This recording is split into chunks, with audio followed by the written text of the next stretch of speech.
O Guarani recebeu o Figueirense na primeira partida da Série B do Campeonato Brasileiro de 2019. Depois de um mês da sua eliminação no Campeonato Paulista, com algumas caras novas, o time tinha a chance de começar a competição com o pé direito diante de sua torcida.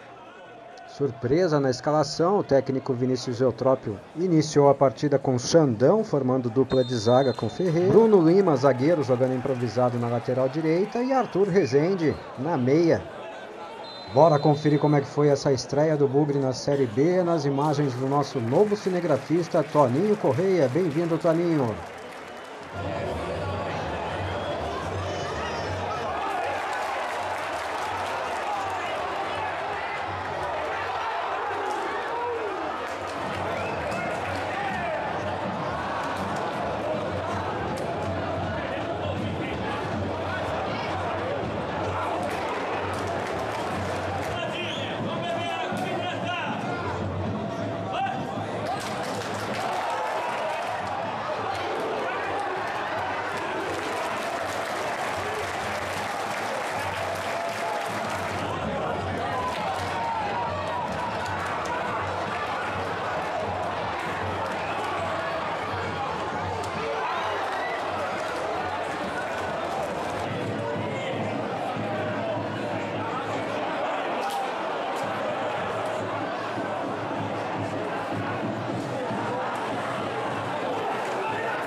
E assim foi a estreia do Guarani na Série B do Campeonato Brasileiro de 2019. Um empate por 0-0 com o Figueirense no Brinco de Ouro.